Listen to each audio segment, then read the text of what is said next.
Have you ever noticed how one tweet, one headline, or one viral video can suddenly make everyone talk about the same company? One day nobody cares. The next day everyone's yelling by the dip or this stock is going to the moon.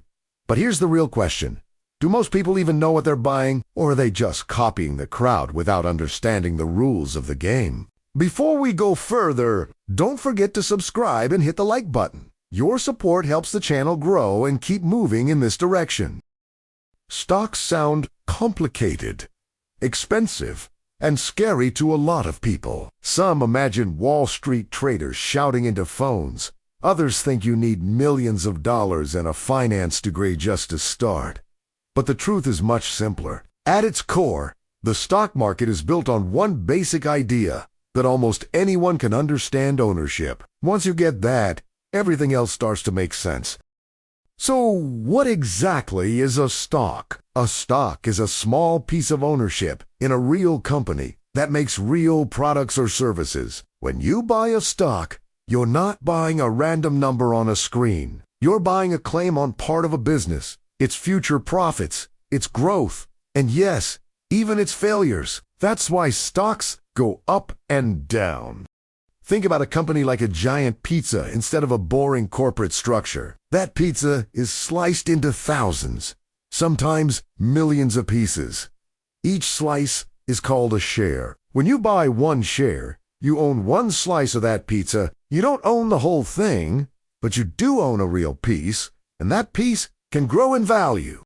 Let's make it extreme to really understand it. Imagine a company split into only 10 shares total. If you own 5 of them, you literally own half the business, half the decisions, half the profits, half the responsibility. In real life, companies have far more shares, so your percentage is smaller, but the principle never changes. Ownership is ownership. Now here's where people usually stop and ask, why would a company even want to give away pieces of itself? Why not just keep everything private and controlled? The answer is money, but not in the way most beginners think. Selling shares isn't about desperation. It's about speed, scale, and opportunity in a competitive world. Let's rewind and look at stocks from the company's point of view. Imagine you have a brilliant idea, real skills, and huge ambition. But your wallet says slow down. Growth costs money, and a lot of it. Equipment, employees, marketing, technology. None of this is cheap. Achisomi point passion alone isn't enough to move forward. This is where selling shares becomes powerful. Instead of borrowing from a bank and stressing about interest payments, a company can invite others to become. These people invest their money not for guarantees, but for potential. The company gets capital to grow, and investors get a chance to benefit if that growth actually happens. Picture this.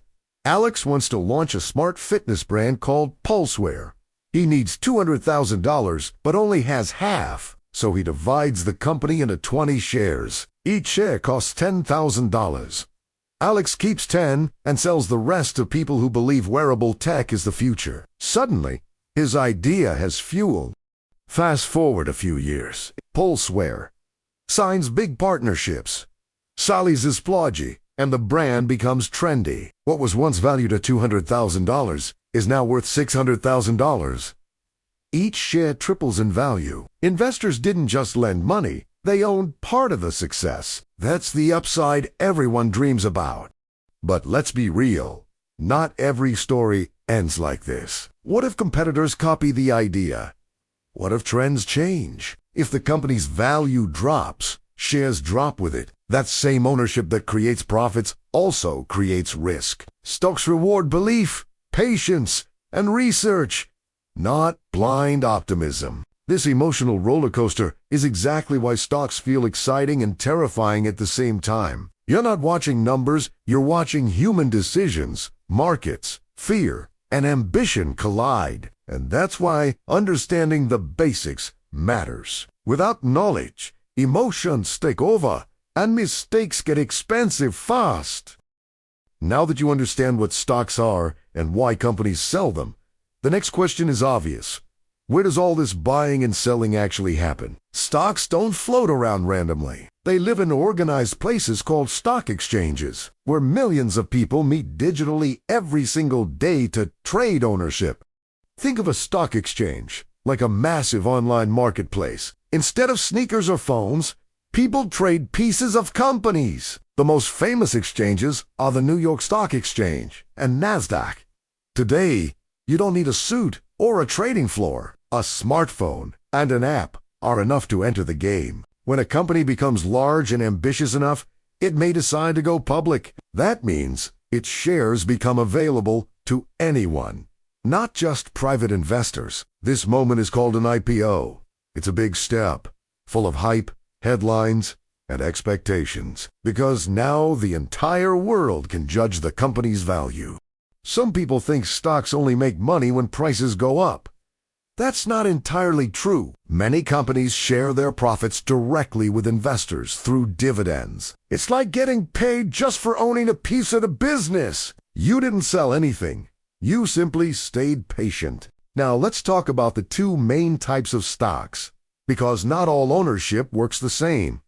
First, there's common stock. This is the standard version most people buy. It usually gives you voting rights, meaning your voice matters when big company decisions are made. Common stock has big potential. If the company grows fast, your shares can grow dramatically in value. But there's a trade-off. Dividends are guaranteed. And if the company fails, common shareholders are last in line to get anything back. High reward, high risk. Then there's preferred stock, which plays by slightly different rules. Preferred shareholders usually don't vote, but they get paid first. Dividends are often fixed and predictable, making this option attractive for people who want stability rather than excitement. In a way, preferred stock sits between stocks and bonds. Less drama, less upside, but also less stress. Choosing between common and preferred shares isn't about right or wrong. It's about personality, goals, and how much risk you can handle without panicking. So why do millions of people choose stocks instead of just keeping money in a bank? After all, banks feel safe and predictable.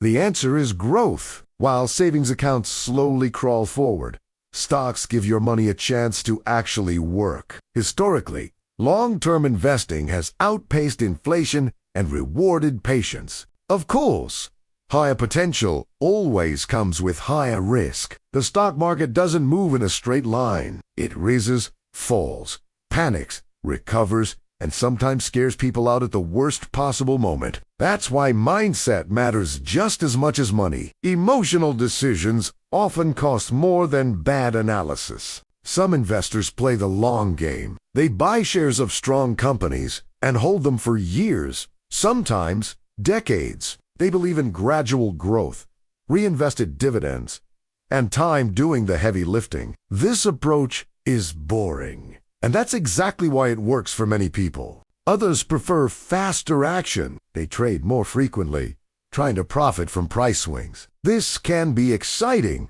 but it requires discipline, knowledge, and emotional control. Without rules, trading turns into gambling. The market doesn't reward chaos. It punishes it quickly. No matter the strategy, one rule stays undefeated: diversification. Putting all your money into one stock is like betting everything on a single card. Spreading investments across industries and companies reduces risk and keeps one mistake from destroying your entire plan. Here's the big takeaway. Stocks are not magic, and they're not scams. They are tools. When you buy a stock, you become a partial owner of a real business with real risks and real rewards. Understanding that simple truth already puts you ahead of most beginners. The stock market will always be noisy, emotional, and full of opinions.